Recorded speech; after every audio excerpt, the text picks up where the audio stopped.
안녕하세요. 김호준입니다. 임종석 UAE 74조 원전 불만 무마하러 갔다. 작년 조선일보가 시작한 UAE 관련 의혹들의 첫 출발이 된 기사입니다. 문재인 정부가 탈원전을 선언하자 UAE가 국교 단절 등 외교 참사가 시작됐다는 내용인데요. 이 기사 이후 지난 한 달간 온갖 소설이 난무했죠.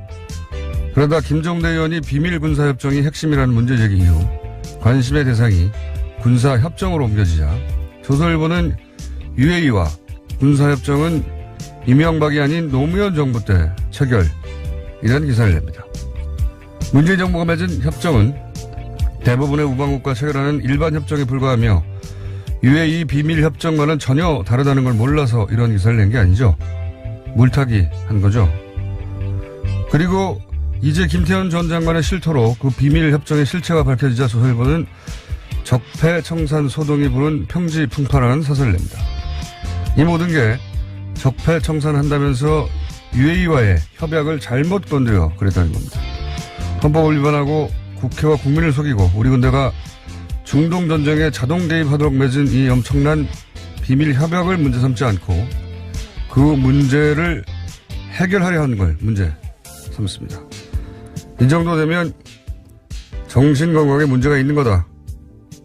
김어준 생각했습니다.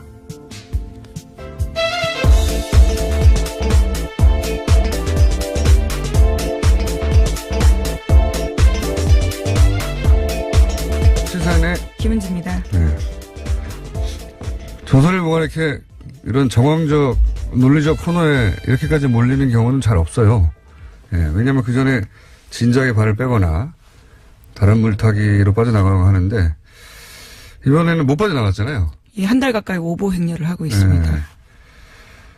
그래서 이제 어제 기사를 낸 건데, 사설을 낸 건데, 굉장히 재밌습니다.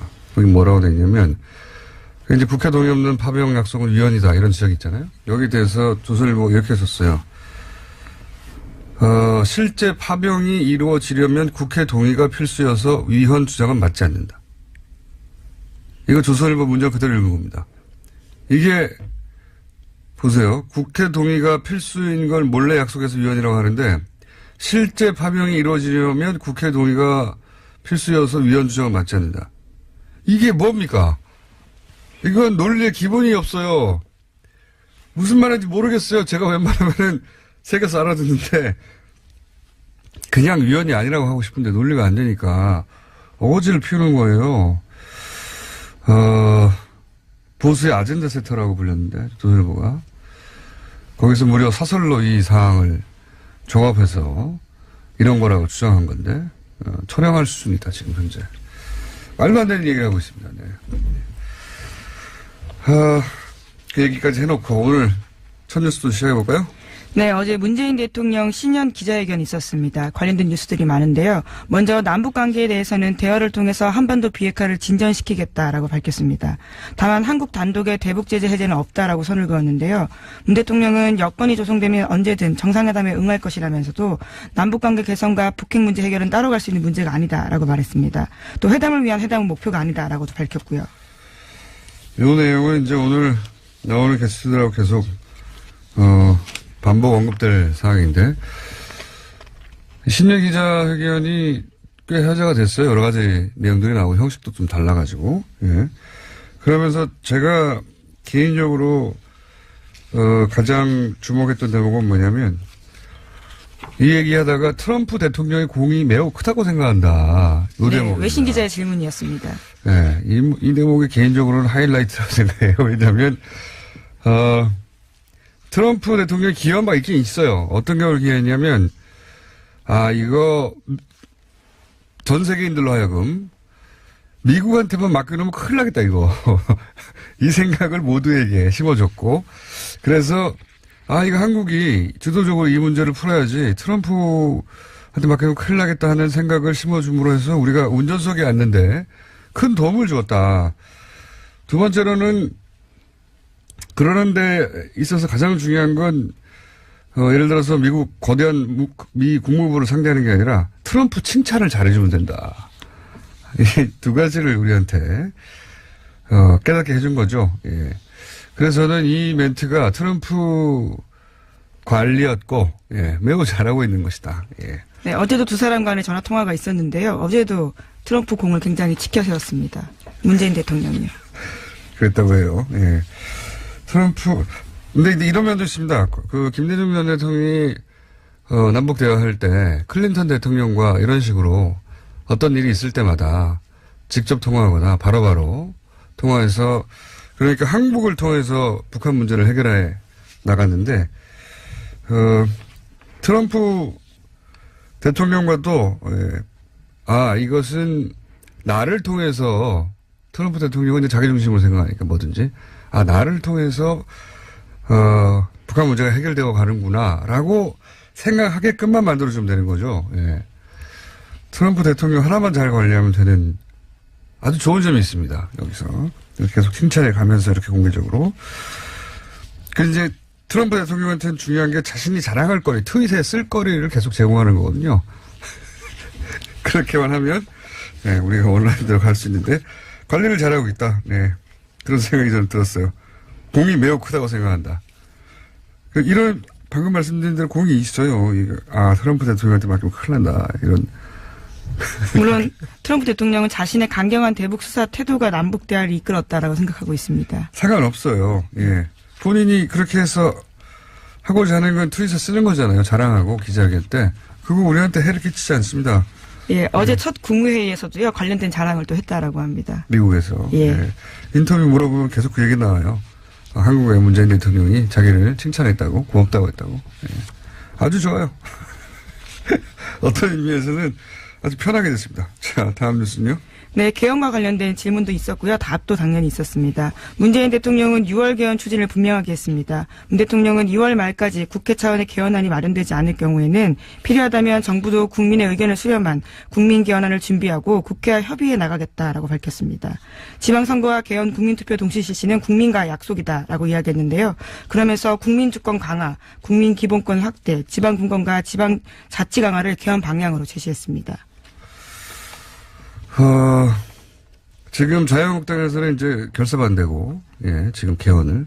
물론 자유한국당이 개헌을 대선 이전에는 가장 적극적으로 했었는데, 최근에 이제 태극기 부대는 문재인 정부가 개헌하려고 하는 건 북한과 고려 연방제 하려고 하는 거다.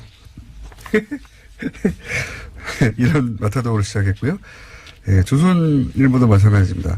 좌파, 예, 사회주의 이런 키워드를 쓰면서 공격하고 있습니다. 사회주의를 만들려고 지금 이런 개헌을 하려고 하기 때문에 그러니까 개헌을 반대하려고 하는데 왜냐하면 이제 지금 현 정부의 인기가 워낙 높기 때문에 지금 개헌에서는 현 정부가 유리한 결과가 나오지 않겠는가 이런 생각에서 그런데 자기들이 개헌을 한다고 했다가 이제 반대하는 데 대해서 공격을 받을 것 같으니까 우리가 반대하는 거는 문재인의 개헌 시도는 사회주의, 고려연방제 1위로 가려고 하는 것 때문에 반대하는 거라고, 예, 지지자들을 현혹하는 것인데, 그 작업을 하고 있습니다. 네, 조선일보도 나서 있고. 개헌 관련해서 그렇고요. 다음 뉴스는요? 예, 또 아랍에미리트 관련된 질문도 있었습니다. 최근에 제기되었던 의혹들에 대해서 직접 이야기를 한 건데요. 그동안 속 시원하게 말하지 못한 것은 아랍에미리트 정부가 공개를 원하지 않았기 때문이다라고 말했습니다. 비공개 협정 내용에 대해서 불합리한 부분이 있다면 수정하겠다라는 입장도 함께 이야기했는데요. 적절한 때를 골라서 협정 내용도 공개할 수 있다라고 밝혔습니다. 알겠습니다. 이건 뭐 지금 언급할 수 없겠죠, 당연히. 자, 다음 내용은 뭐가 있습니까? 예, 또 어제 기자회견 같은 경우에는요, 질문자를 지목하는 방식으로 진행됐습니다. 그래서 기자들도 지명을 받기 위해서 치열한 경쟁을 했는데 다양한 모습들이 있었습니다. 큰 종이로 글씨를 써서 대통령에게 보이기도 하고요. 평창 마스코트 인형까지 등장했습니다. 그게 재밌었어요. 예, 굉장히 재밌었고 그러다 보니까 이거 우리 처음 하는 거거든요. 이렇게 잘 안 합니다. 예, 다른 나라에서도 자유롭게 질문하라고 하지만 질문자를 정해놓거나 제한하거나 하는데 그러다 보니까 이제 해프닝도 좀 있었던 것 같고 요거 관련해서는 정청래 의원이 꼭 자신이 할 말이 있다고 시간을 짧게 빼달라고 해서 전화 연결할 예정인데 정청래 의원의 성향으로 보아 혹은 집과의 거리로 보아 또 직접 걸어올지도 모릅니다. 근데 아직 모르겠습니다. 자신에게 3분만 달라고 했는데 자 요 사안을 그래서 정청래 의원과 잠깐 나누기로 하고 전 의원과 다음 뉴스는요? 네, 문재인 대통령이 어젯밤 도널드 트럼프 미국 대통령과 전화통화했습니다. 남북 대화가 북한 평창 동계올림픽 참가를 넘어서 자연스럽게 한반도 비핵화를 위한 북미 대화로까지 이어질 가능성이 있다라는 인식을 공유했다고 어제 청와대가 밝혔습니다. 어젯밤 10시부터 30분 동안 이뤄졌는데요. 남북 고위급 회담 결과를 공유하고 이 같은 평가를 내렸다라고 합니다. 특히 트럼프 대통령은 적절한 시점과 상황 하에서 미국은 북한이 대화를 원할 경우 열려 있다라고 이야기했다고 합니다. 그러니까 아까 말씀드렸다시피 클린턴 대통령과 김대중 대통령이 그랬다고 하고 직접 주요한 사안들이 있을 때 항상 통화를 하거나 또 한 달이 정도만 거쳐서 바로 이야기를 전했다고 하고 실시간으로 트럼프 대통령한테 이게 더 중요한 것이 당신이 항상 중요하다. 예. 그리고 당신이 다 해결한 거다. 예. 그렇게 믿게 만들어줘야 어깃장을 안 놓는 양반이고 신나서 편들어주고 자기 자랑할 거리를 안겨주면 되는 거거든요. 예, 트윗 거리를 주면 되는 거다. 예, 중요한 것은 트럼프에게 트윗할 거리를 주면서 하면 된다. 예, 이것이 제가 그동안 1년 가까이 관찰하며 얻은 결론입니다. 예, 그래서 어제 통화 이후에 첫 국무회의 백악관에서 열렸는데요. 이때도 통화 내용 소개하면서 이렇게 이야기했습니다. 문 대통령과 얘기를 했는데 그는 우리가 한 일에 대해서 매우 감사해야 한다. 우리는 매우 좋은 대화를 나눴고 우리는 그것이 어디로 갈지 지켜보겠다라고 했습니다. 그러면서 자신들의 대북 강경 태도가 없었다면 절대 남북 대화는 없었을 거다라는 이야기를 다시 한번 강조했습니다. 네, 아니 그렇게 믿게 만들면 되는 거예요. 실제가 아니어도. 예측 가능한 사람입니다. 점점 보다 보니까 이거 그렇지 않았어요. 정청래 의원이 걸어왔습니다. 걸어와서 지금 잠시 옆에 앉아 계시고 잠시 얘기 나누기로 하고 나머지 짧게 진행해보죠. 예. 예, 다스와 관련된 소식도 빼놓을 수가 없는데요. 다스의 실소유주가 이명박 전 대통령이라는 의심이 한 축에는 다스 140억 원 있습니다. 계속해서 전해드린 바가 있는데요. 민간 기업인 다스가 BBK 투자금 140억 원을 돌려받는 과정에서 청와대 등이 개입했다라는 겁니다. 뉴스공장에서 여러 차례 전해드린 바가 있는데요. 당시에 이 일에 관여했던 한 청와대 행정관 멘트가요. SBS에 나왔습니다. 자신은 김재수 총영사가 시켜서 했다라는 건데요. 그런 관련된 문건을 작성하게 된 경위에 대해서 이야기했습니다. 알겠습니다. 예, 이건 뭐 저희가 직업대로 얘기한 건데, 예.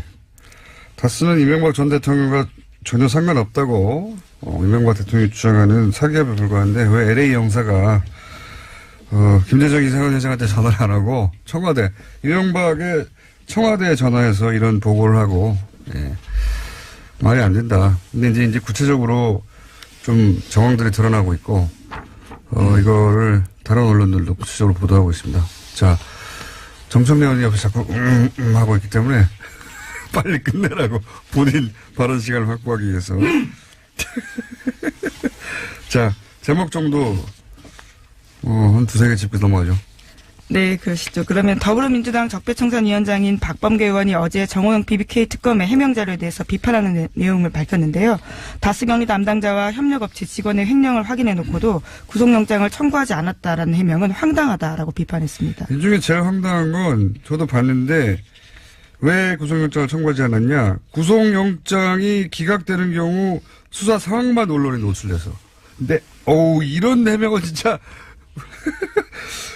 구속영장 기각을 우려해서 죄를 봐줬다는 거 아닙니까? 이거 말이 됩니까? 예, 특검이 끝나고도 검찰이 수사 의뢰할 수 있는데요. 그것도 하지 않았습니다.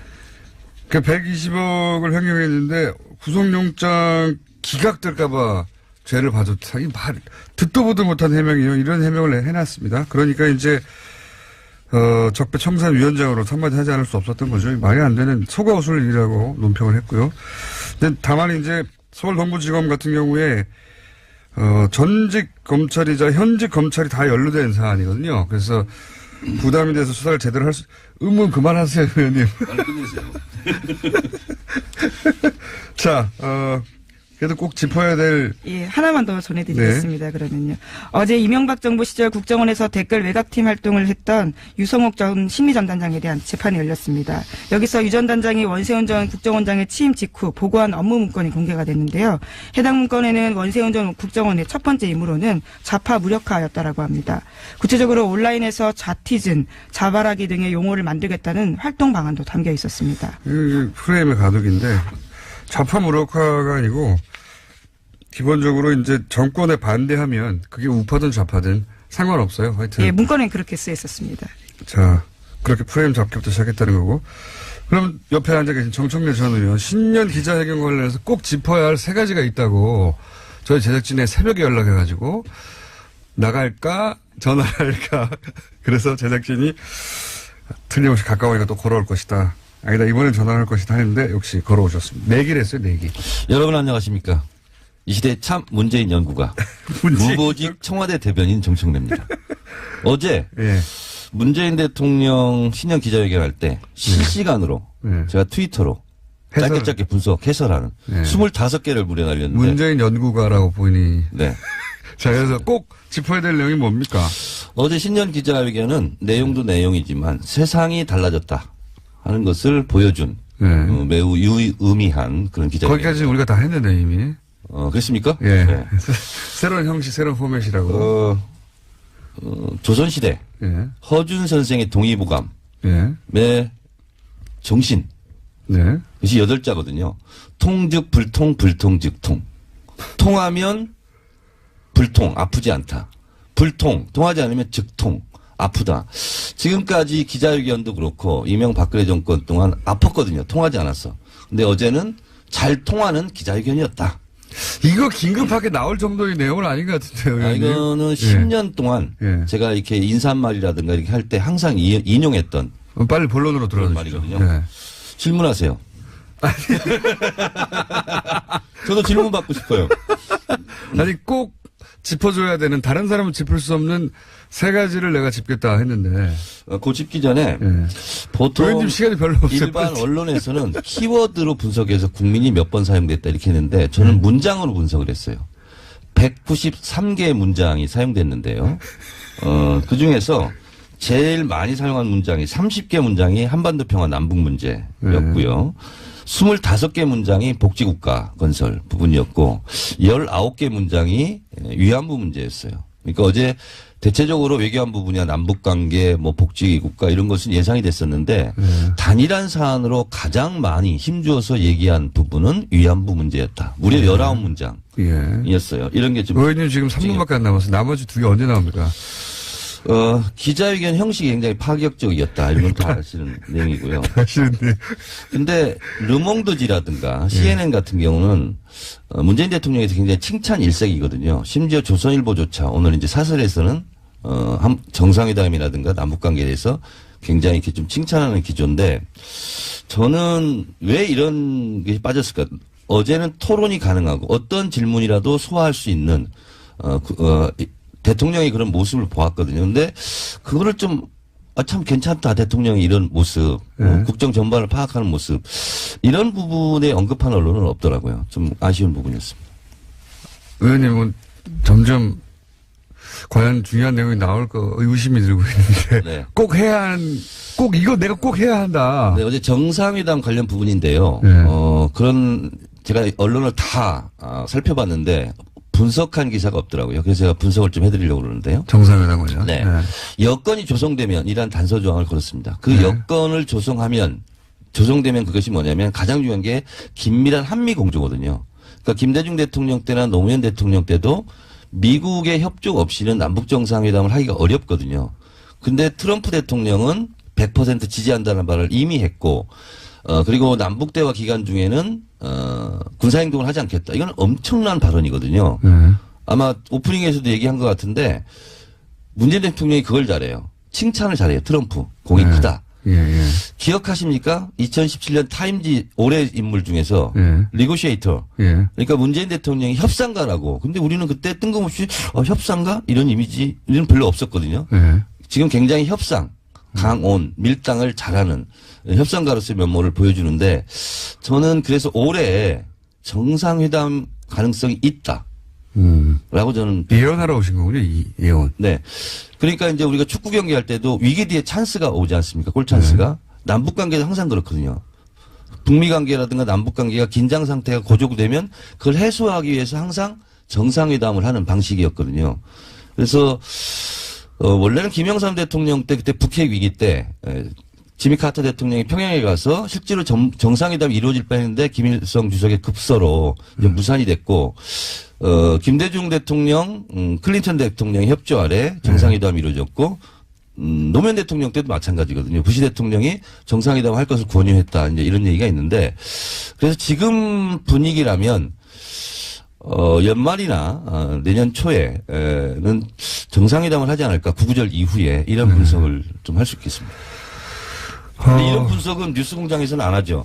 아니 그거는 할 수 있는데 의원님만 할 수 있는 거 아직 1분 남았는데 1분 내에 뭔가 해주시고 하셔야지. 이제 정상회담이 제일 큰 건데 네. 내년 네. 신년 기자회견은 어떤 현상이 벌어질까?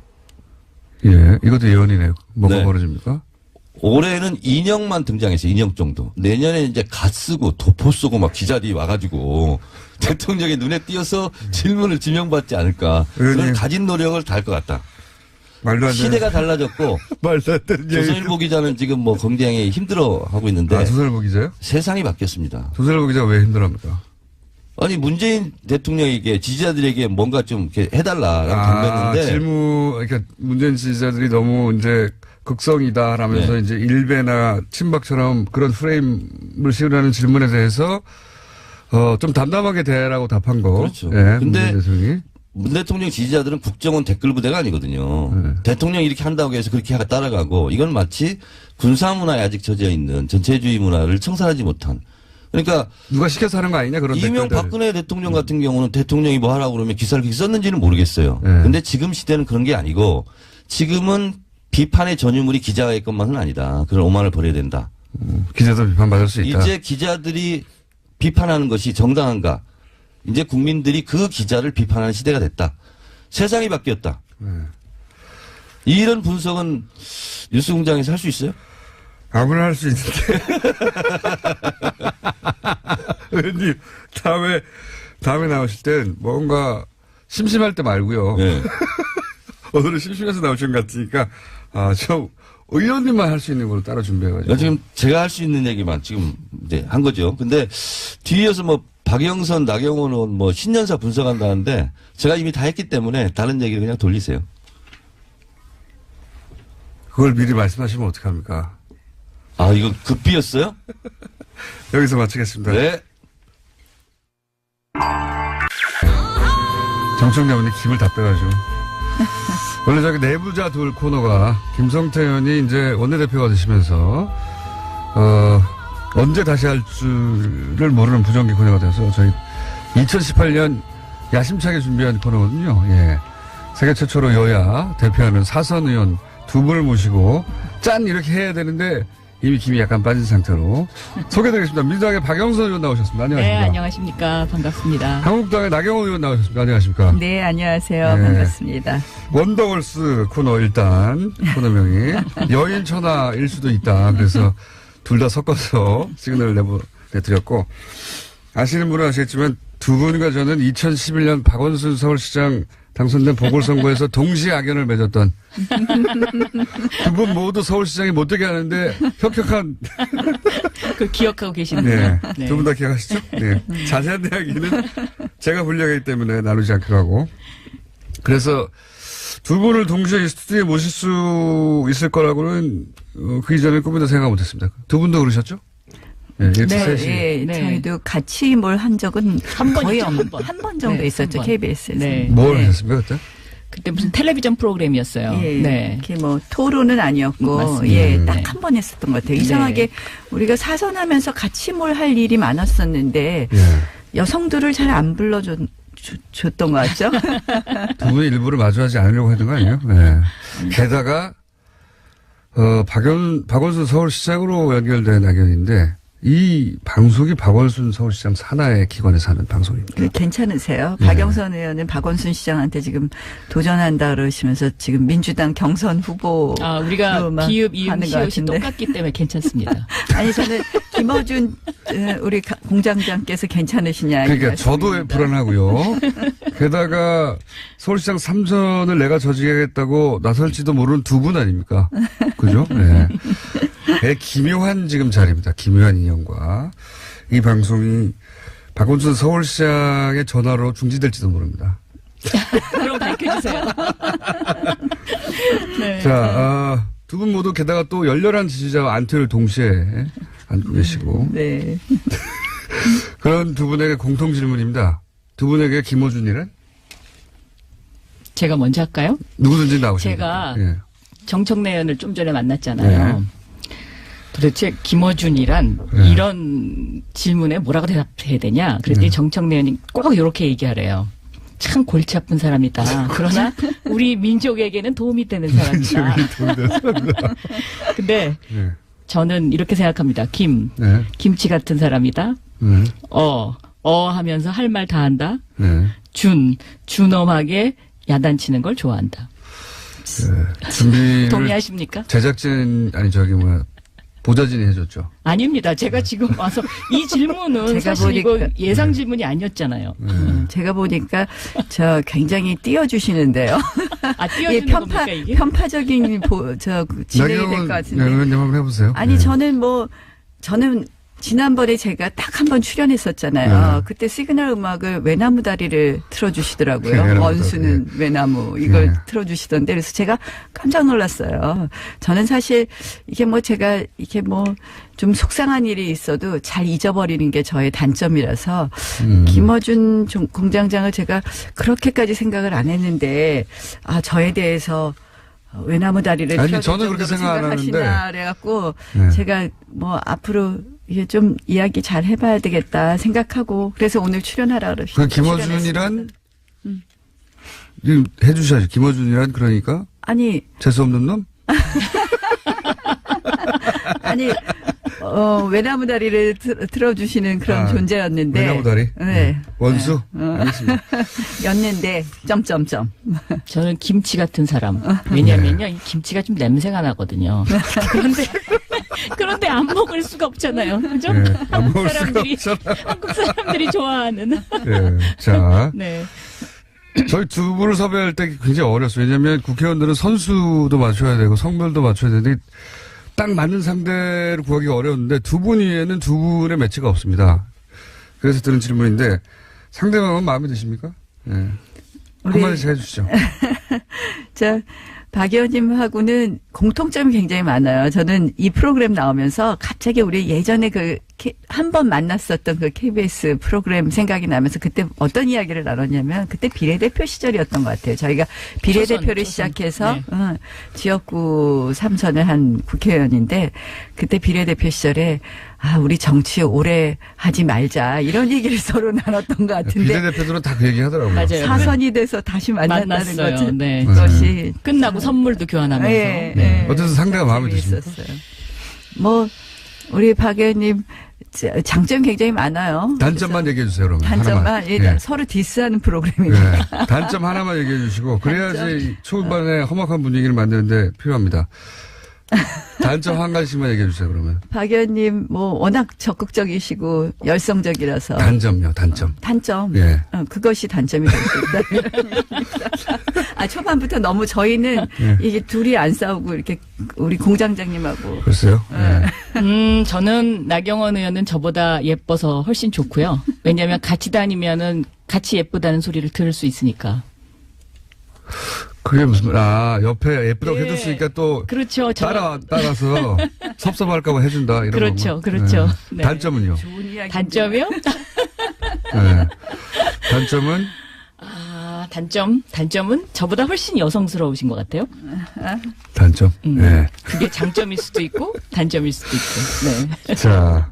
각이 잘 안 나온다 네. 그러시겠어요 지금. 토론의 룰은 아주 간단합니다. 여기는 알아서 챙겨 먹는다. 그러니까,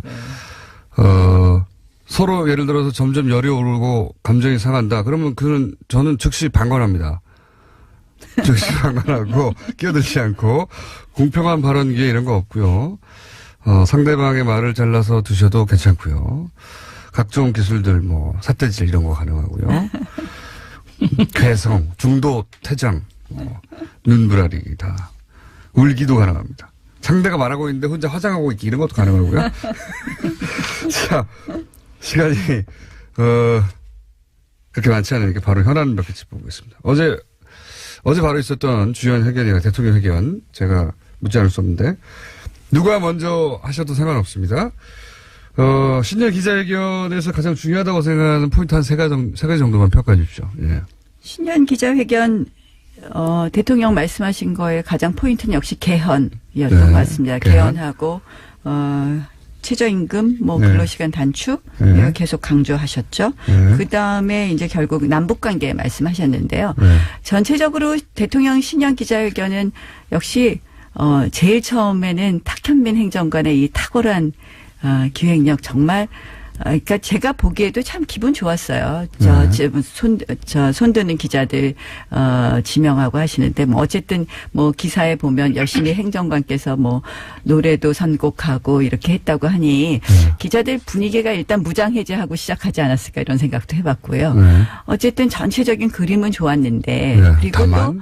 그리고 또 저는 남북관계 부분도 개성공단이나 금강산 관광 재개 문제라든지 이런 부분에 있어서 또 국제공조 이야기하신 부분에 있어서 사실 이제 보수정당으로서는 계속 그 안보 부분 제일 걱정하잖아요. 그런 부분은 상당히 걱정을 좀 내려놓았다라는 말씀을 드릴 수 있습니다. 그런데 다만 다만 언제 나오나 싶어가지고. 개헌과 근로시간 단축과 최저임금 부분은 상당히 국민 민심하고 좀 동떨어진 부분이 있다는 생각을 하고요.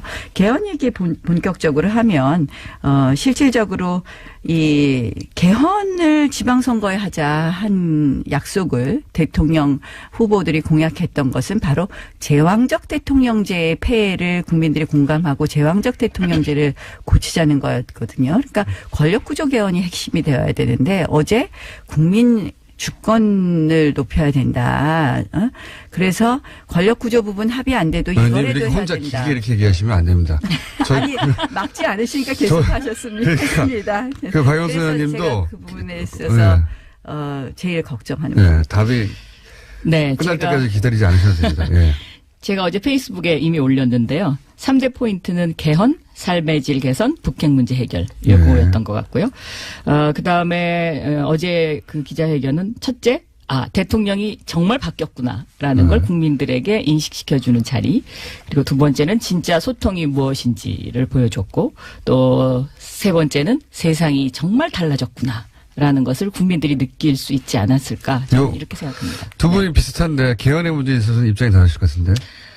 지금 나경원 의원께서 권력구조 개편 이야기를 지적을 하셨는데 지금 21세기로 가야 되지 않습니까? 근데 우리나라 헌법이 1987년도 30년 전에 만들어진 것이잖아요. 네.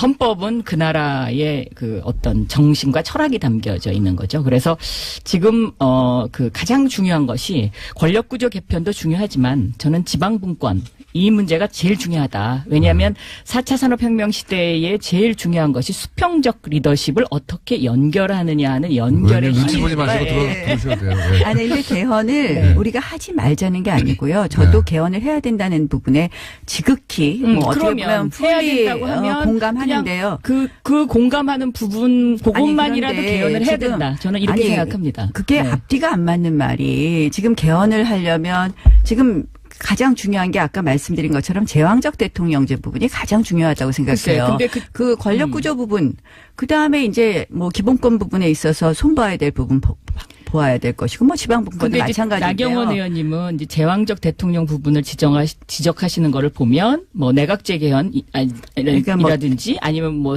이원 집정부제 이런 거를 주장하시는 것처럼 보이는데 제왕적 대통령제를 해결해야 된다라는 방법이 반드시 그 두 가지에만 있는 것은 아니거든요. 아니, 그러니까 대통령의 권한을 이양하는 부분 결국 그렇죠. 뭐 실질적으로 대통령 권한을 축소하고 4년 중임제로 가는 것도 저는 검토할 수 있다고 생각을 하는데요. 그럼 일단 그런데 검토를 중요한- 시작하시죠. 아니, 그러니까 네. 저희 근데 안 하겠다는 게 아니에요. 자유한국당은 지금 안 하겠다는 거잖아요. 아닙니다. 네. 제가 제일 걱정하는 거는요. 지방선거하고 같이 하자고 하시는데 그러려면 2월 말에는 국회에서 마무리가 되어야 되잖아요. 그런데 사실 권력구조 부분은 국민적 공감대를 가져야 됩니다. 저는 개인적으로는 의원내각제의 주창자인데 어쨌든 의원내각제가 아니더라도 의원내각제와 이원 집정부제하고 대통령제의 권한을 갖다 이양하는 것 결국 대통령의 권한을 이양한 것을 전제로 한 4년 중임제에 대해서는 국민적으로 충분히 공감대를 하고 통과해야 근데 되는데 여론조사를 보면 이 부분이- 이미 이제 그 우리나라 국민들이 4년 4년제 대통령제를 하는 네, 것에 4년 중임제. 네, 중임제를 하는 것에 70% 이상이 찬성을 하고 있죠. 그러니까 근데 그것이 그것이 제대로 알려지지 않은 부분이 있고요. 제가 이번에 아니죠. 자문위안을 보고 깜짝 놀랐어요.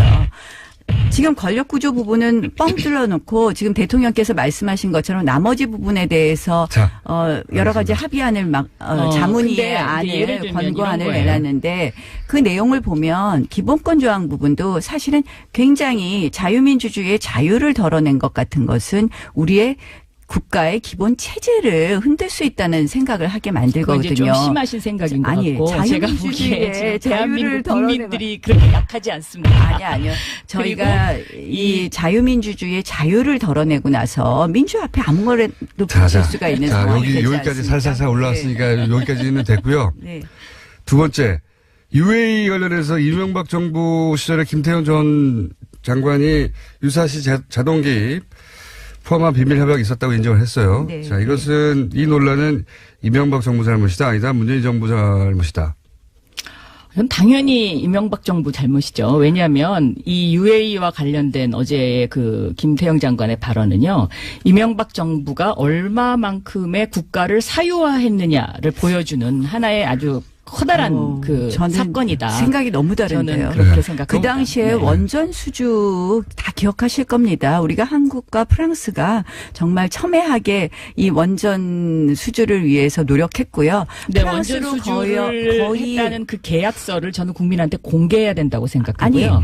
아니, 그 계약서 자체가 지금 비밀리에 돼 있습니다. 그래서 근데 원전으로 국제적으로 인해서 이 계약서와 관련해서는 그 국제 변호사회에서조차 이 계약에 이상하다, 문제가 있다라고 지적을 했던 부분이고. 근데 우리가 그래서, 원전 수출 국가가 되고 실질적으로 원전이 우리에게 일종의 효자 산업이 될 수 있었는데 저는 이제 우리 문재인 정부 들어서 일어났던 여러 가지 탈원전 정책 이런 것과 관련해서 저는 그거하고는 UAE 것을 들여다봤을 거라고 생각을 하고요. 그거하고는 좀 군사 저는 협정이 관련이 없는 얘기라고 생각합니다. 아니 다 이게 저는 관련성이 있다고 생각합니다. 그러니까 소위 적폐청산으로 좀 이 원전 부분은 어떻게 됐나 들여다보다가 이면 계약서 있어 이렇게 해서 이제 문제 그거 아니죠. 이면 계약서가 있었다는 것은 이미 이명박 정부 시절부터 알려졌던 것이고.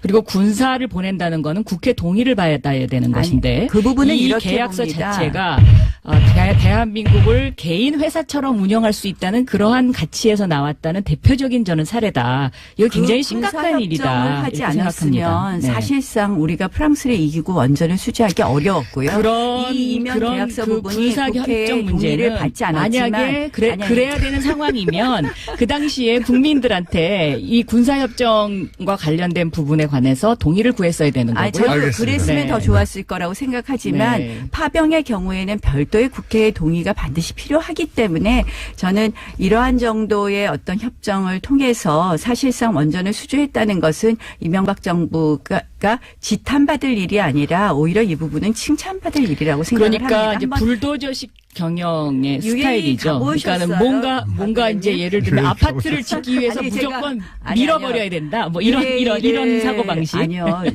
정말 우리가 국가의 수출이나 이런 것도요. 냉철한 비즈니스 입니다. 근데 UAE 가보시면요. 그러니까 비즈니스를 너무 좋아하다가 저는 이명박 대통령께서 대한민국을 이렇게 만들었다. 왜냐하면 글쎄, 국가라는 거는 비즈니스도 중요하지만 국민의 행복과 안전과 또 미래라는 거를 함께 생각해야 되는 근데 문재인 공동체 정부가 의식이 중요한 한 거죠. 가지만 여쭤볼게요. 아니 문재인 자, 정부가 예. 이거 지금 뒤집기보다 이거 지금 수습하느냐고 난리 난 거 아닙니까? 자, 한 가지만 이종석 여쭤볼게요. 실장. 무슨 아니, 수습을 합니까? 송영무 장관이 가서 MOU 이거 잘못됐으니까 고치자고 자, 하니까 한 가지 여쭤볼게요, 두 분에게. UAE에서 버럭 화를 내니까 임종석 실장이 그거 무마하려고 그럼 UAE가 달려간 거고. 버럭 화를 내면 우리가 아니, 잘못했다고 빌어야 됩니까? 무릎 아니 꿇어야 그래서 됩니까? 지금 그건 아니죠. UAE하고 네. 관계가 분명히 괜찮다고 짚어야 서로 된다. 어깨동무한 거 네. 아닙니까? 자, 그래서 저는 요- 이상하네요. 요건 문재인 여기까지 정부가 하고요. 오히려 이걸 그대로 지금 잘 마무리하려고 한 거 보면 이명박 잘 정부의 마무리하려고 그러는 게 아니고요. 그것을 뭐 사유하라고 하는 거는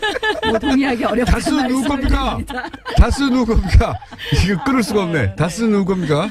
다스는 누구 겁니까? 다스는 누구 겁니까? 다 압니다. 네. 뭐 MB 대통령은 저 형님 거라고 하시는데요. 네. 저는 뭐 얼마 전에 홍준표 대표가 그거 왜 수사하는지 모르겠다 그러는데 네. 뭐 어쨌든 수사하고 있으니까 지켜보죠. 누구 건지는 모르시고요?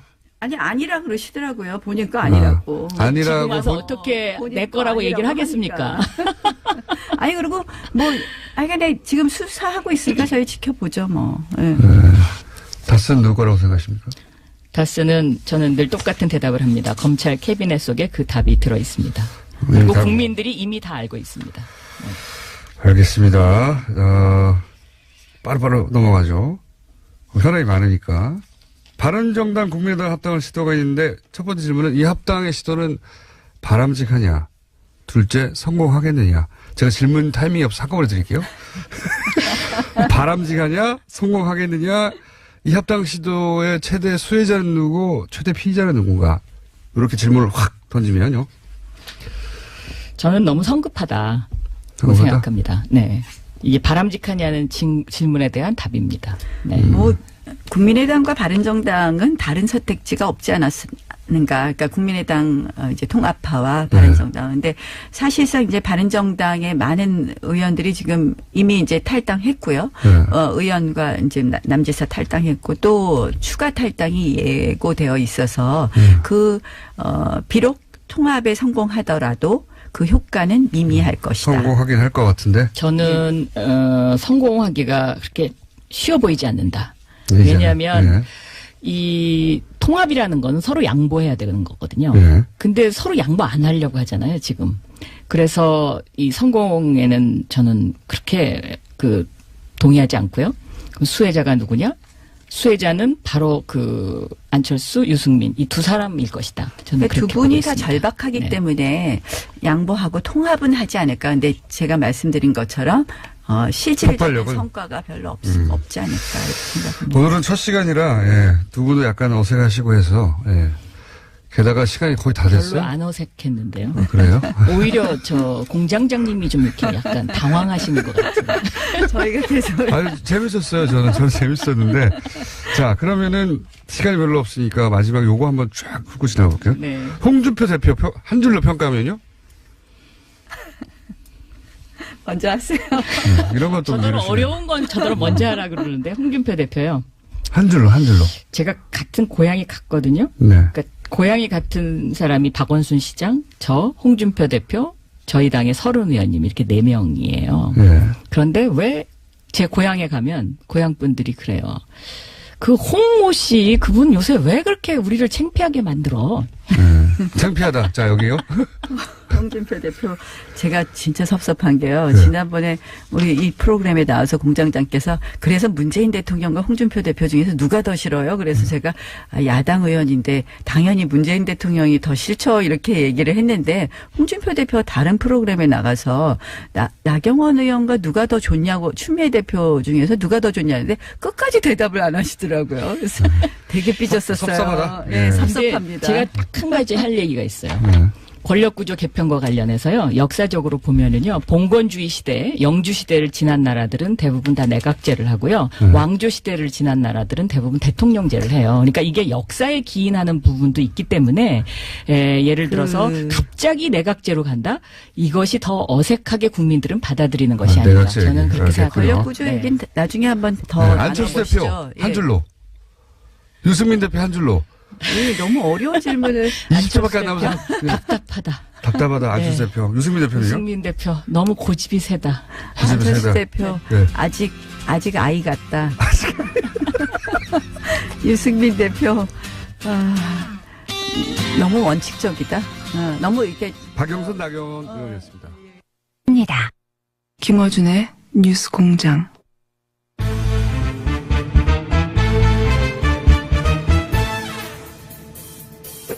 내가 그건 오늘 그 얘기할게. 네. 코너 시작됐는데 얘기 이어졌습니다. 정치구단주 박지원 전 대표 나오셨습니다. 안녕하십니까? 구단주 연봉 올려주세요. 왜요? 잘하고 있잖아요. 그런데 지금 제가 예. 방송으로 나오면서 네. 박영선, 나경원 의원. 나경원 코너 예. 재밌더라고요. 그 이름을 예. 욕심쟁이들. 욕심쟁이들. 두 분 다 욕심쟁이들. 정치하는데 예. 욕심 많아요. 대단한 여성 정치인들인데 예. 조금 오늘 튀지를 않더라고요. 첫 시간이다 보니까 아직. 그런데 서로 탐색전을 했다면 그 고정 코너로 나오는 거예요. 네네. 그러면 정치 구단주 청취율 떨어졌네. 거기가 더 재밌어요. 아니, 바로 제가 이거 제안하는데 홍준표 대표 대 박지원 전 대표 네. 한번 해보세요. 대박 날 거야. 그렇죠. 대박 나겠죠. 네. 공장장 자신 없어 하네. 저야 뭐 할 게 있습니까? 그냥 마이크만 틀어주시면 두 분이 다 할 텐데. 욕심쟁이들. 예, 저희 코너명 받고 있습니다. 욕심쟁이들. 제가 그러더라고 그러세요. 두 분 다 아주 대단하죠. 예. 대단한 적극적이고. 예. 여성 정치인들이고 네. 꿈도 크고 예. 끊임없이 도전하고 두 분 다 서울시장 물론 대통령까지 노리는 예. 욕심쟁이들 맞습니다. 박영선이 잘 될 거예요. 잘 될 거예요. 왜? 박남매니까. 나경원 의원, 네. 홍준표 대표가 자기 좋단 말 안 했다고 섭섭해 하듯 얘기를 하던데, 네. 다음에 또 나 조직했다. 자, 국민의당 분위기가 대표님 아니, 그런 걸로 하지 또 왜 국민의당이에요? 국민의당 이 통합이고 뭐고 국민 생활하고 전혀 관계가 없어요. 유승민하고 안철수나 관심 있지 누가 있어요? 그래도 뉴스는 많이 나오니까 정리 한번 해주시죠. 어떻게 돼가는지 상황이. 안 돼요. 안 돼요. 이제 보세요. 유승민 대표는 예. 성공하고 있어요. 원하는 바, 이렇게 본인의 이미지는 망친 게 하나도 없어요. 그렇죠. 예. 또 자기가 취할 걸 취해 가는 거예요. 예. 사실 TK 가면은 예. 유승민 대표는 배신의 정치인인데 아직도 거기는 박근혜 정서가 강하잖아요. 예. 이번에 햇볕 정책, 예. 탈호남, 예. 국민의당을 먹겠다. 예. 라고 하니까 그 지역에서 인기는 올라간대요. 그래서 다음 국회의원 선거는 무난하게 당선의 길로 가고 있다. 그런데 잃고 있는 것은 안철수 대표예요. 예. 노원을 갈 수도 없고 대통령 나오자니 안 되고 이게 문제인데 제가 볼 때는 유승민 대표가 시키는 대로 하고 있어요 지금. 시키는 대로요? 예. 예. 구체적으로 뭘 시키는데? 우리 국민의당 중재파 의원들이 예. 안철수 대표직 사퇴 예. 후 전당대. 예. 그래서 이제 중재파들은 그럼 안철수 대표가 물러나고 통합의 방법을 한번 찾아보자. 이렇게 나왔죠. 통합 전당대를 하자. 예. 거기서 묻자. 예. 대표 당원들한테 묻자. 이렇게 되는데 물론 우리 개혁신당 창당파들도 그게 우리가 응하면은 통합을 인정해 주는 것 아니냐. 예. 그래서 그 정치는 그런 게 아니다. 예. 우리가 안철수 대표가 퇴진한다고 하면은 받아주자. 예. 그래서 그런 방향으로 가고 있었고 예. 그러니까 중재파의 안을 이쪽 반대파에서는 받았다는 거죠. 사실상. 완전히 받지는 않았지만 내부적으로 얘기해보자. 그 의사를 제가 박주선 의장에게 전달을 했어요. 아, 그러셨군요. 예. 예. 그러니까 거기는 믿고 있어요. 예. 믿고 있는데 나는 그걸 딱 보는 거예요. 예. 제가 점쟁이 아니에요? 그렇죠. 제가 점쳐서 틀린 거 있어요? 틀린 데도 있죠. 공장장만. 아무튼. 그 점쟁이가 다 맞추면은 신이지. 그러니까 예. 또 틀릴 경우도 있는데 예. 어떻게 됐든 안철수는 하늘이 두 쪽 나도 안 받는다. 자기가 대표직 안 물러간다. 그 왜 그랬을까요? 했는데 이분들이 중재파 의원들에게 난 물러가는 것을 고민하겠다. 예. 또 그 측근들도 어제까지 그렇게 북을 치고 다녔어요. 예. 치고 다녔는데 안철수, 유승민 어제 만났잖아요. 만났죠. 유승민이 물러가지 마라. 물러가지 마라. 중재파 거부해라. 예. 중재파 거부해라. 빨리 전당대 해라. 해라. 이렇게 하니까 이제 물러가지 않겠다. 다시 바꿨어요? 그러니까 이 중재파 의원들 저 순진한 충정을 가진 사람들이 진짜 닥쳤던 개 지붕 쳐다보고 있는 거예요. 거기다가 그렇게 이렇게 된 거예요? 원래는 그런 중재안이 나왔을 때 박지원 대표님 쪽은 그래 그러면 그거 한번 의논해 보자 해서 안철수 대표 쪽도 그래 그럼 그런 방안을 한번 생각해 보자 하다가 다시 뒤집어진 거예요? 제가 출연한 거예요? 공장장이 출연한 거예요? 그러니까 정황 정리를 좀 그렇게 됐어요. 그렇게 됐군요. 그러니까 저보다 역시 네. 말은 정리는 잘하네요. 그런데 네. 어떻게 됐든 그렇게 하면서 또 측근들도 그렇게 안철수하고 북을 치고 다녔단 말이에요. 예, 중대 받는다 하다가 받는다 하다가 만나가지고 안 한다. 또 바꿨습니까? 빨리 통합 전당대회 해라. 그러니까 당무회의를 지금 극비리에 준비하고 있다는 거예요. 극비리. 그리고 대표 당원들도 어떻게 조정해보자. 예. 이런 대표당원들 유신 구테타식 발상으로 지금 준비를 해 나간단 말이에요. 대표당원들을 조정해 보자는 거는 그렇게 많은 사람 모이기 힘드니까 대표당원을 모집단을 좀 줄여보자 이건가요? 뭐 별일 다 하는 거예요. 네. 그래서 저는 요즘 보니까 지난 대선 때 저는 믿지는 않았어요. 네. 왜 국민들이 MB 아바타다. 그래. 그래서 나는 지금 최근에 와서 보면은 MB 적폐청사를 정치 보복이라고 말하는 등 좀 이상해요. 네. 그러나 저는 우리 안철수 대표가 MB 아바타라고는 생각하지 않는데 저분이 유승민 아바타구나 이렇게 알고 있습니다. 이거 시키는 대로 하는 거예요. 그러니까 제가 욕을 하고 비난을 해도 괜찮은데 유승민 대표에게 그렇게 당하고 다니니까 좀 짠한 생각이 들고 기분이 나쁘고 유승민이 미워요.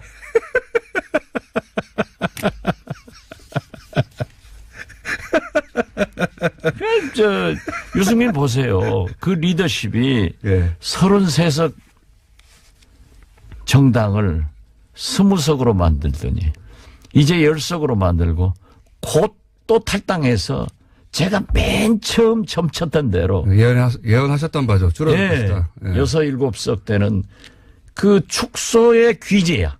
축소의 돈을 벌어야지 돈을 까먹는 귀재야. 그래서 그 리더십은 이미 나타났고 역시 유승민 대표는 꼬마 바른정당의 대표로 행복하게 사는 것이 좋다. 왜 또 나무당에 와서 오늘 좋은 옷. 우리 국민당을 분탕질하려고 하느냐. 보수 예. 가치가 있으니까 지키고 그 정도 했으면 오지 마라. 그리고 꼭 그렇게 생각했으면 당신이 안철수 데려다가 둘이 같이 해라. 이건 그러니까 안철수 대표가 탈당해서 그리로 가라. 그렇죠. 그런데 지금 유승민은 진퇴양난이고 우리 안철수 대표는 TV에 나오면은 안철수 대표 뒤에 계란 2개 있죠. 이 진퇴쌍난이라니까. 진퇴쌍난.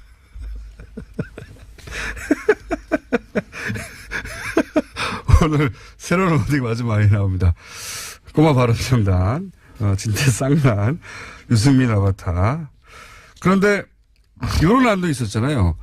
그러지 말고 이게 뭐 국민의당 입장에서 나온 방안이긴 하지만 바른정당 의원들이 개별 입당하는 거는 뭐 괜찮지 않느냐. 좋죠. 예. 김동철 대표가 모처럼 홈런성 발언을 했어요. 근데 그렇게 할 리가 없지 않습니까, 사실. 바른정당 의원들이. 그거는 바른정당의 개별 안 될 것 같으니까 예. 김동철 대표가 그렇게 얘기했겠죠. 지금 통합될 것 같아요. 안 될 것 같으니까 둘 다 얘기하는 거예요. 안 되는 건 뻔히 알면서. 예. 아니 국회의장이 예. 국회 사회를 안 보는데 국회 본회의가 열릴 수 있습니까? 우리 정세균 의장이 민주당 출신인데 민주당에서 기분 나쁘다고 국회의장 제명을 하고는 국회의장직 물러갑니까? 국회의장은 본회의에서만 선출할 수 있고 국회의장이 개선을 해야 산해선을 해야 당선됐습니다 하고 선언을 해야 되는 거지. 전당대 의장이 합법적이지 않으면 안 한다고 하는데 지금 헛물 켜고 다니는 거예요. 전당대 의장은 이상돈 의원이고 이상돈 의원은 통합에 반대하고 있으니까 본인은 합법적이지 않으면 진행하지 않을 거라고 하니까 전당대가 그렇죠. 안 될 것이다. 네. 그럼 방법은 손안 나면은 예. 대의원들이 뭐 시끄럽게 발언하면은 강목대회 같은 건 절대 없어요. 예. 그건 있을 수가 없어요. 예. 다 죽으니까. 손 안 나면은 서로 발언권 신청하면은 전당대 사내해버린다. 의장이 예. 1시간 산회합니다. 그러면 끝나는 거 아니에요. 1시간 정의합니다. 네. 해놓고 그래도 안 되면은 산회합니다 하고 때려버리면 끝나는 거예요. 또 자정 12시까지 네. 해버리면은 서로 발언권 주면은 차수 변경 안 하면 끝나는 거예요. 그 안철수 대표가 국회의원 보궐선거로 왔다가 중간에 사퇴하니까 잘 모르는 것 같아. 국회 메커니즘도 몰라가지고 무슨 큰 노래는 유승민 대표 따라가서 유승민 아바타 돼가지고 뭐 되겠어요. 좋습니다. 자꾸 말씀. 진짜 저는 그 순진하고 좋은 안철수 대표가 지금 자꾸 요즘 나오잖아요. 4차 산업을. 이런데 전문가인 안철수 대표가 돌아와서 함께 했으면 참 좋겠어요. I miss him a lot. I miss you.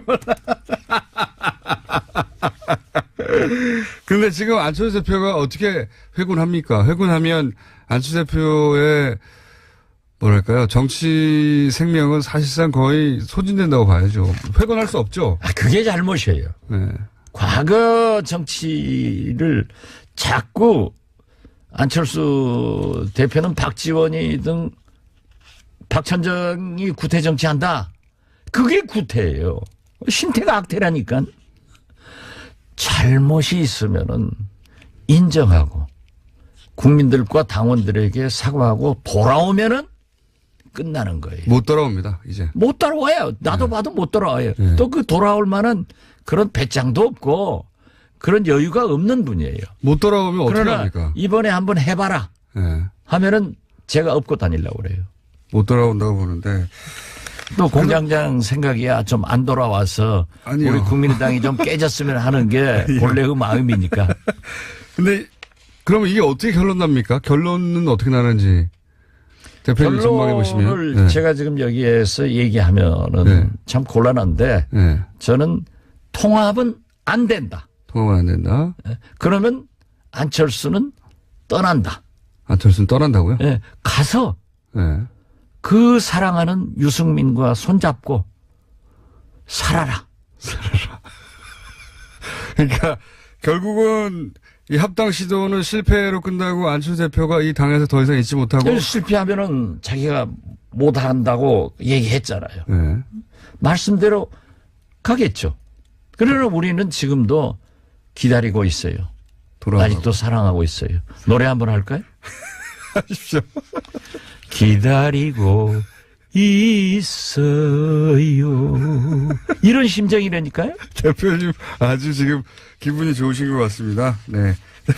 대표님이 애초에 전망하고 목표하였던 대로 일이 풀려가기 때문에 그죠? 예. 저희가 조만간 홍준표 대표하고 노래자랑 이거 홍준표 대표하고 저하고 하면 재밌을까요? 아주 재밌겠죠. 근데 이제 대표님은 전 대표고 홍준표 대표는 현 대표라. 현 대표라서 난 안 해. 이럴 수도 있어요. 그러니까 현전이 예. 현전이. 또 홍준표 대표도 곧 전 대표 돼요. 곧 전 대표인데.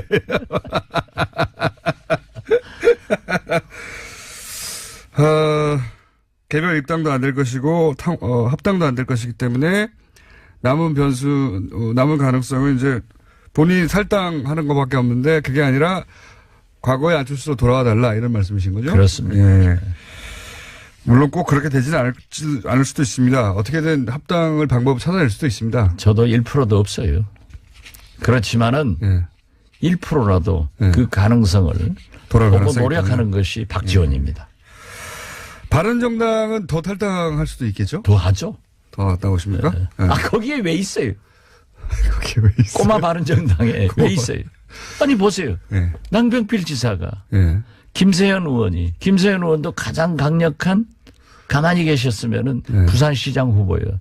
참 개혁적이고 개혁 좋은 성향이 사람이에요. 있죠. 예. 두 분 다 금수저지만은 예. 경제 개혁 같은데 굉장히 진보적 생각을 맞습니다. 하는. 예, 재벌 개혁에 예. 새누리당에서 드물게 두 분 다. 그 두 분 다 존경스러운 분들인데 거기 있으면 떨어지는데 어떻게 해요? 그러니까 합당이 안 될 거라고 본 거라는 거죠, 두 분 다. 혹은 합당 시도가. 안 맞아요. 그분들하고 예. 우리 국민의당하고는 안 맞아요.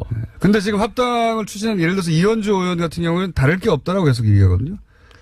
이현주 의원까지 제가 얘기하면은 네. 제가 같은 급대니까 알겠습니다. 거기는 좀 언급을 피하고 그래도 우리 당인데 예. 그런데 그런 거예요. 왜 제가 이렇게 강하게 얘기를 하느냐. 당신들이 유승민 대표와 한국당 죄송합니다. 꼬마 바른정당 사람들이 우리 국민의당의 정체성과 내용을 좀 알아라. 당신들하고 통합했다가는 그날부터 평창 동계올림픽, 남북 고위급 회담, 앞으로 군사회담으로 이어지고 이산가족 상봉으로 이어지고 트럼프 보세요. 제가 트럼프가 반드시 북한 핵 문제 해결을 위해서 그분은 세일즈맨이고 프레시던트여서 사업가란 말이에요. 손익 개념이 분명한 사람이에요. 예. 그래서 세일스던트다. 돈은 미국이 절대 안 냅니다. 예. 그래서 작년 8.15 경축사에 문재인 대통령이 북한 핵을 동결하자. 예. 이게 큰 터닝 포인트를 만든 거예요. 이 문재인 대통령 그건 위대한 발언이에요. 그런데 그걸 아무리 우리 언론들에게 얘기해도 관심을 안 두더라고요. 네. 보세요. 북한 핵은 반드시 동결로 가고 북한이 NPT에 가입하고 IAEA 핵사찰을 받으면은 트럼프는 성공하는 거예요. 경제 지원은 네.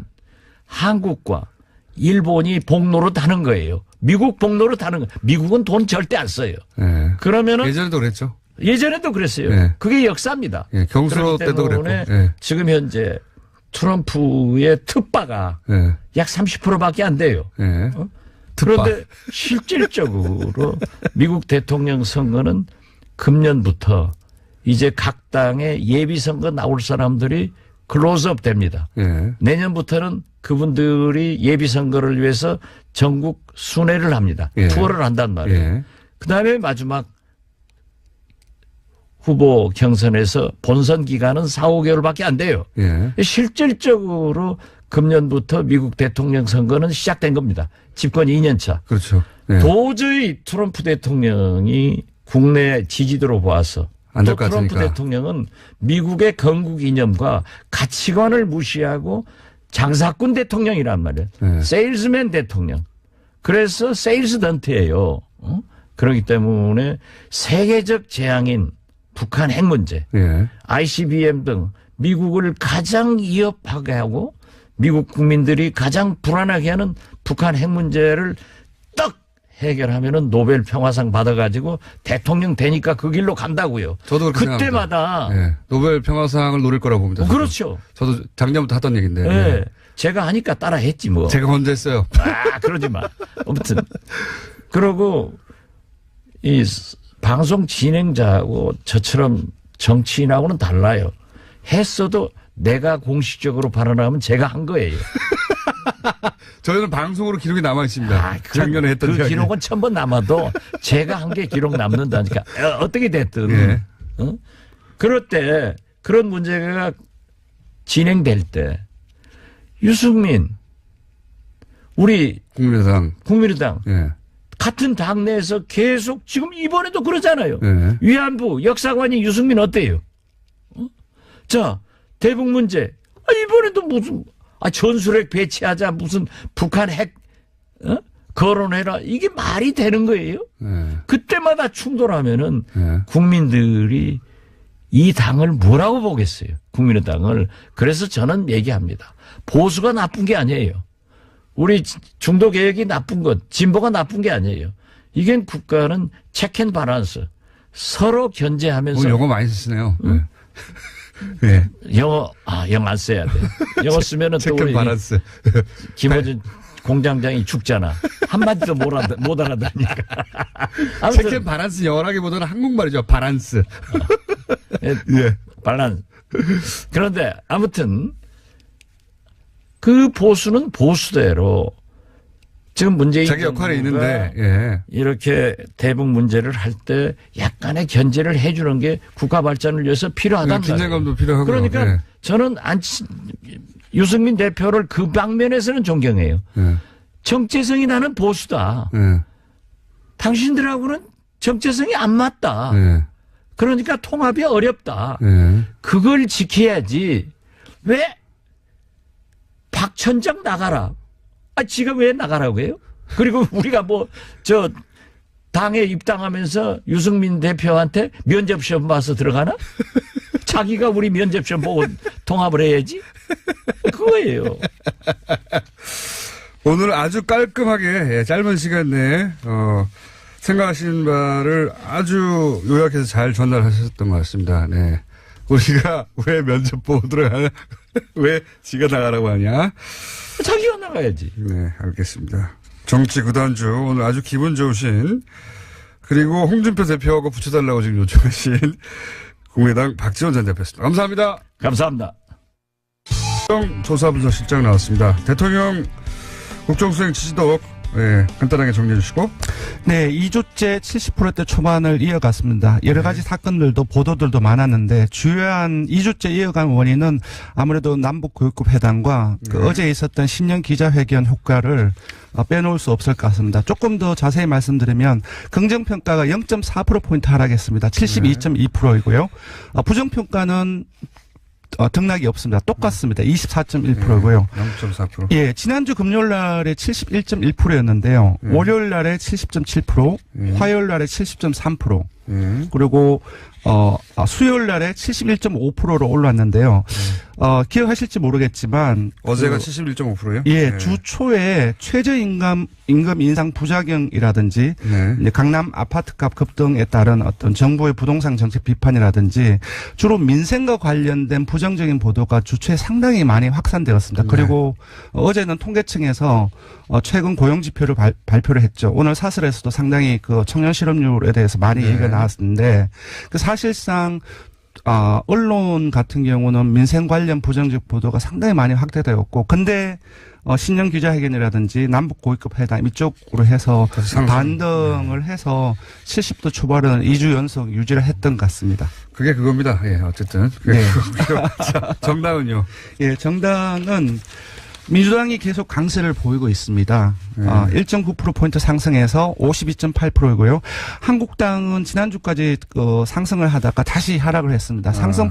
하락폭이 좀 상당 부분 되는데요. 2.1%포인트 하락해서 16.5%가 나왔습니다. UAE 맞습니다. 비밀협정 때문이겠죠? 예, UAE 비밀협정이 컸지 않았나 싶고요. 바른정당은 남경필 도지사하고 김세현 의원이 탈당을 선언했죠. 0.4%포인트 하락해서 5.6%가 나왔고요. 국민의당은 변동이 없습니다. 바른정당 탈당 사태라든지 전당대회 논란을 통해서 통합 추진 교착 상태가 지속되고 있는데 변동이 없고요. 정의당은 0.2%포인트 하락해서 4.8%가 나왔습니다. 자, 정당 지지율도 큰 변화는 없는데 이제 한국당이 UAE 건 때문에 하락을 좀 큰 폭으로 했다. 네, 맞습니다. 그리고 이제 지난주부터 조사하고 있는 만약에 합당이 된다면 그렇습니다. 그리고 지금 합당 반대하는 분들이 별도의 정당을 만든다면 하는 잠재 지지율을 조사하기 시작했잖아요. 네. 어떻습니까? 크게 차이는 없는데요. 눈에 띄는 것은 한국당의 그 잠재정당 지지율이 지난주보다 좀 상당히 많이 떨어졌습니다. 그러니까 15.3%가 나왔고요. 통합당은 지난주보다 소폭 올라서 11.2%가 나왔습니다. 그러니까 차를 계산을 해보면 약 4%포인트 차밖에 나지 않습니다. 그래서 그런 부분들이 눈에 띄고 통합당 같은 경우는 소폭 올랐긴 했지만 현 국민의당 지지층이 통합당으로 이동하는 규모는 지난주에 비해서 조금 더 많이 떨어졌습니다. 지난주는 62.6%가 갔는데 이번 주는 51.1%가 가는 걸로 나왔고요. 이 원인은 금방 이제 박지원 의원이 나왔지만 통합 반대당의 지지율 상승에 따른 것으로 보입니다. 지난주에는 3%가 나왔는데요. 이번 주에는 0.8%포인트가 상승을 해서 3.8%가 나왔습니다. 수요일까지 하잖아요. 어제? 예, 수요일 일간으로는 4%까지 기록했습니다. 그렇군요. 근데 이제 제가 보기에는 이 잠재정당 지지도는 물론 한계가 있습니다. 네. 미래를 상정한 것이고. 그렇죠. 네. 모양이 어떻게 되냐에 따라서 과정이 어떻게 되냐에 다른데 여기서도 좀 바이어스 걸린 게 그러니까 합당을 하는 쪽에서는 통합 신당이라는 긍정적인 이름으로 조사를 하고 지금 다른 상대편 쪽에서는 통합 반대당으로 조사를 해요. 이렇게 하면 그래서 이렇게 리얼미터 불리하죠. 같은 경우는 한쪽으로 추가 기울면 안 되기 때문에 색깔을 쫙 빼서 통합당, 통합반대당 이렇게 반대당이 무슨 색깔을 뺀 겁니까? 했는데 반대하는 조금, 당인데. 예, 그렇죠. 반대가 들어갔기 때문에 부정적인 어떤 제가 보기에는 의미가 있죠. 그래서 그런 부분은 있는 것 같습니다. 인정을 합니다. 네. 예, 본인들이 원하는 대로 어차피 불러줘야 된다고 치면 여기서는 네네. 통합신당이라고 불러왔으니까 언론에서도 그렇고 그렇죠. 우리는 통합신당이라고 여론조사를 해보고 지금 반대하는 분들은 개혁신당이라고 그러죠. 부르잖아요. 스스로를. 네. 그러니까 개혁신당으로 집어넣고 여론조사를 하면 예, 명확하게 좀 달라질 하고자 거라고 한다면은 뭐 안철수, 유승민 또는 유승민 안철수의 통합신당 또는 예. 뭐 박지원, 정동영의 개혁신당 뭐 이런 식으로 예, 물어봐요. 원하는 곳으로 이렇게 정확하게 불러주면 구분해서, 예, 예. 조금 달라질 수도 있을 것 같습니다. 1분 남았는데 그것마저 알려주면 간단하게 정리하면요. 네, 어제 조사는 그제 그 위안부 합의에 대한 그 네. 정부 처리 방침이 발표가 되었죠. 이에 대해서 물어봤습니다. 네. 보기를 불러드리면 기존 위안부 합의를 사실상 파기한 것으로 향후 한일 외교 관계를 고려할 때 잘한 결정이다. 네. 그리고 다른 내용은 기존 위안부 합의를 파기하지 않고 재협상도 요구하지 않았기에 잘못한 결정이다. 네. 이렇게 해서 두 개를 물었는데요. 예상보다 좀 많이 다르게 나왔습니다. 제 예상보다는 네. 사실상 파기로 잘한 결정이라는 평가가 63.2%가 나왔고요. 네. 재협상을 요구하지 않았기 때문에 잘못한 결정이라는 것이 20.5%가 나왔습니다. 한 3배 이상 높게 잘한 결정이라는 것이 많이 나왔습니다. 조금 의외였는데요. 네, 제가 보기에는 일단은 국민들이 현재 정부가 처한 입장을 예. 좀 이해를 하고 있지 않는가. 이전 예. 정부에서 잘못한 협상을 처리하는 과정에서 네. 뭐 어쩔 수 없이 선택할 수밖에 없는 선택지다. 네, 이런 왜냐하면 파기를 한다고 한다면 이제 대일 관계 외에 다른 국가와의 국제적 외교적 부작용들이 생길 수 있고 그런 부분들을 충분히 이해를 하고 있지 않는가라는 생각이 듭니다. 국민들의 국정 이해 수준이 굉장히 높습니다. 현재. 네, 그런 것 같습니다. 예전에는 저 언론들이 예를 들어서 어떤 그 국정 결정에 대해서 비판을 막 쏟아부으면 네. 아 그런가 하고 네네. 그쪽으로 여론이 경도되는 성향이 강했는데 이제는 그 이런 결정을 왜 내렸는지에 대한 이해도가 굉장히 높아졌어요. 그래서 맞습니다. 언론들이 부정적으로 보도하냐 긍정적으로 보도하냐 여론 영향은 받긴 하나 예전만큼 받지는 않는다. 예, 그래서 세부적으로 잠시만 말씀드리면 자유한국당 지지층을 제외하고 TK, PK 60대 이상 보수층을 포함해서 모든 지역 연령 이념 성향에서 잘한 결정이라는 평가가 크게 높거나 우세한 것으로 나왔습니다. 자유한국당 지지층은 뭐 뭘 해도 싫으니까요. 자, 여기까지 조사 결과를 하겠습니다. 불러드리겠습니다. 예. 네. 이번 주중조사는 TBS 의뢰로 이번 주 월요일부터 수요일까지 4월 동안 했고요. 전국 19세 이상 1,506명을 대상으로 했습니다. 유무선 전화 면접 자동응답 혼용 방식으로 실시했고 표본 오차는 95% 신뢰 수준 플러스 마이너스 2.5%포인트 응답률은 5.4%였습니다. 네, 리얼미터 권순정 조사분석실장이었습니다. 감사합니다. 고맙습니다.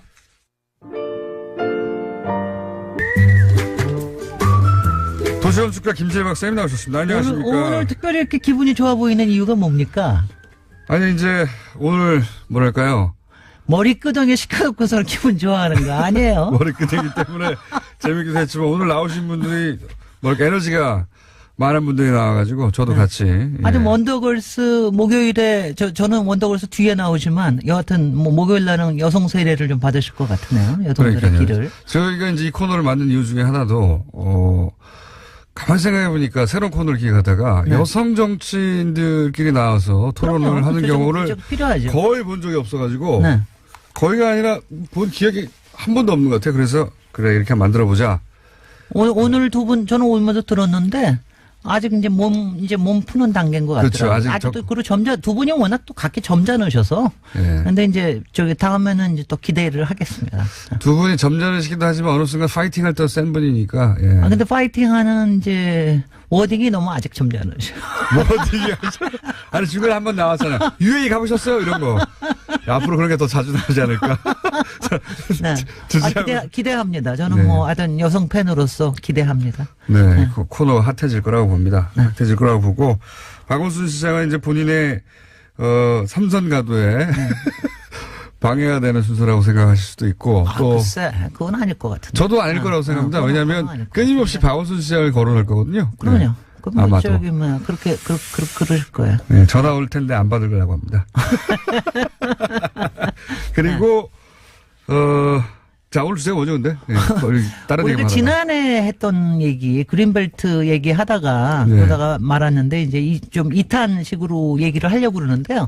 근데 이게 이제 그린벨트 얘기뿐만이 아니라, 제가 당분간 제가 미리 예고를 드리면 당분간 재미없는 얘기만 계속 할 거예요. 주로 정책에 관련된 얘기. 일단 얘기를 들어보죠. 그래서 이제 오늘 그린벨트가 그 다음에 이제 주거 정책 쪽으로 넘어가고 그래서 정책 얘기를 보통들 재미없어 하시는데, 조금 재밌게 하려고 전 무지 애를 씁니다. 근데 지난번에 박사님 하시면 재밌습니다. 네. 거짓말도 잘 돼. 네, 재미없으면 제가 자면 되니까.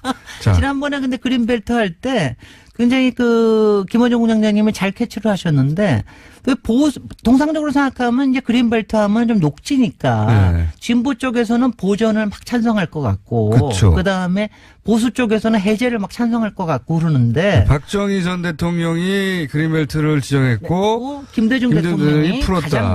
가장 많이 네. 풀었다. 이거 보면은 왜 우리나라에서 이렇게 조금 다르냐. 네. 그거를 아주 잘 지적을 하셨는데 그 이유는 이렇습니다. 원래 그린벨트가 나온 게 영국인데요. 네.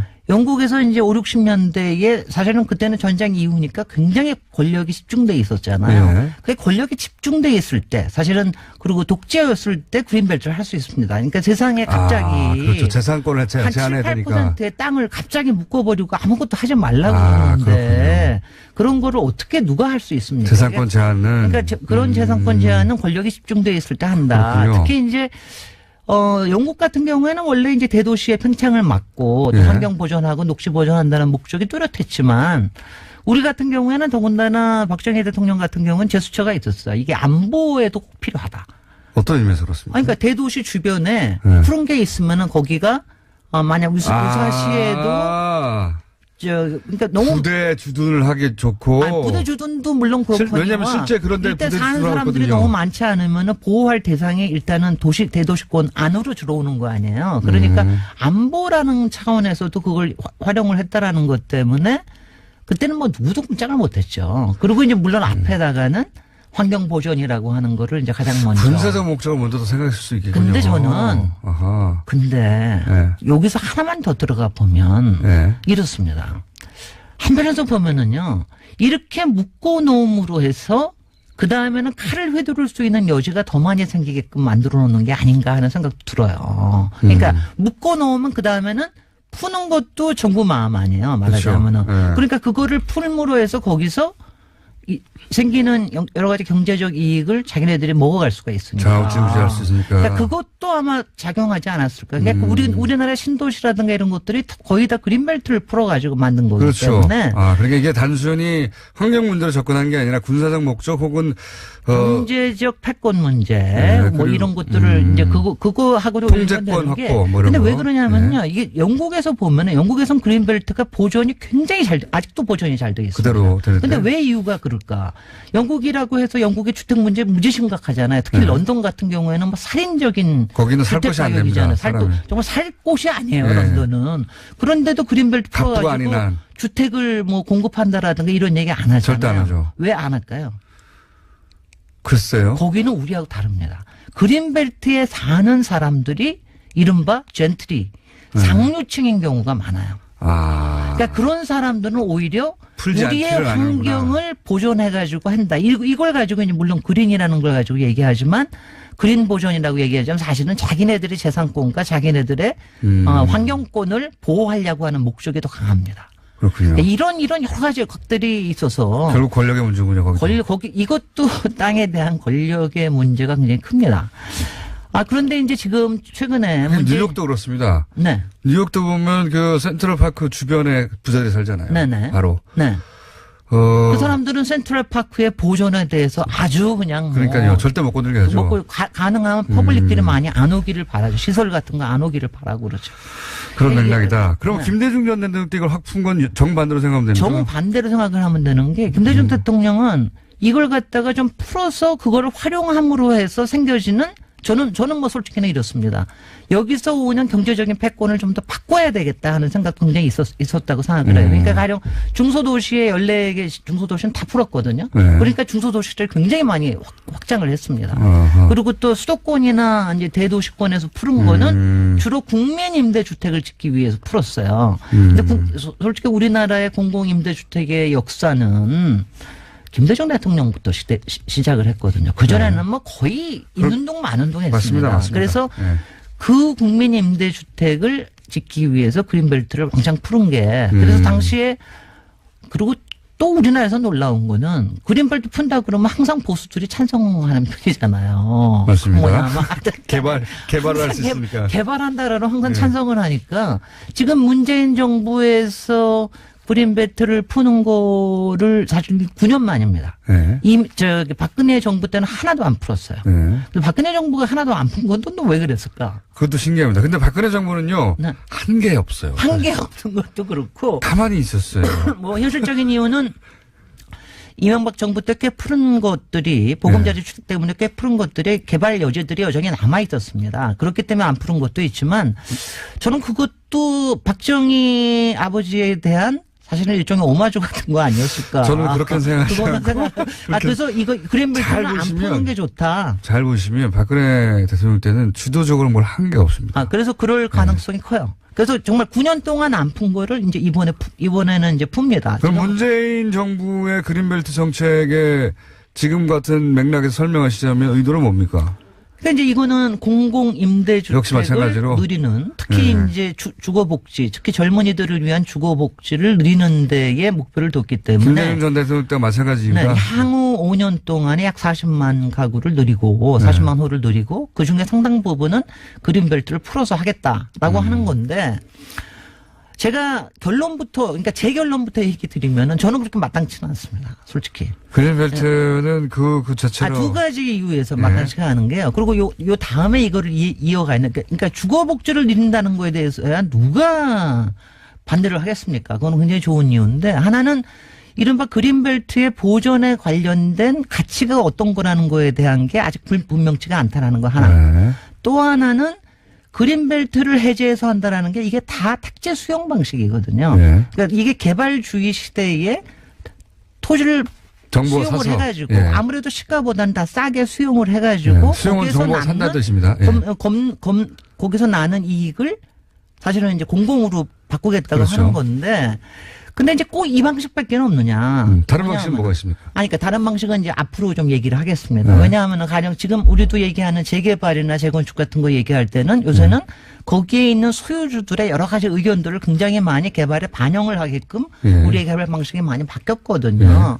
근데 택지 개발만큼은 아직 그렇지가 않아요. 택지를 그냥 다 수용을 해가지고 그러니까 이게 문제가 무슨 문제가 생기느냐 하면은 지금 그린벨트를 풀어가지고 개발을 한다라고는 많이 찬성을 한다는 사람들은 보수 신문이라든가 네. 아니면 건설사라든가 이런 데죠. 그렇죠. 그 안에 있는 사람들은 찬성을 안 합니다. 아, 그러니까 요지는 그 안에 있는 사람들은 왜냐하면 우리가 그동안 45년 동안 이렇게 묶이고 살았는데 네. 우리는 그냥 수용당하는 것뿐이다. 땅 팔고 쫓겨나가고 그런 다음에 거기에 싸그리 뭉개버리고 그리고 그 다음에 또 아파트 하나 짓고. 문제는 바로 그 주변 사람들은 또 찬성을 해요. 그 주변 사람들은 그게 땅값이 올라가거나 집값이 같이 올라가고 그러기 때문에 그렇군요. 그러니까 이게 굉장히 불균형한 방식으로 아하. 이루어지는 거거든요. 그러니까 이제 그 지역이나 그 환경의 특성에 맞게끔 거기를 개발하는 게 아니라 국가가 수용한 다음에 아스팔트 그 다음에는 아파트 단지예요. 확 밀어서 아파트 하는 이 그다음에 방식이 아파트 단지. 맞느냐. 거기다가 이제 요번에 아하, 저기 하는 개발의 게 방식을 말씀하시는 네, 거군요. 그다음에 젊은 사람들을 위한 주택을 생산을 한다라는 건데 그게 과연 그린벨트에다가 해서 그 수용이 되겠느냐라고 하는 문제도 이제 또 하나 지적을 할 수 있는데 거기까지 가는 거는 앞으로 재미없는 주택 정책을 재밌게 풀어나가기 위한 그때 과제로 넘기겠습니다. 아니 재밌습니다. 왜냐하면 이런 거가 지대한 영향을 미치는 건데 재밌게 해설해 주는 사람이 없어서 잘 안 듣는 거거든요. 그리고요 문재인 시간 정부에서는 끝났습니다. 안녕하셔야죠. 안녕. 김진애 박사님이었습니다. 안녕. 참.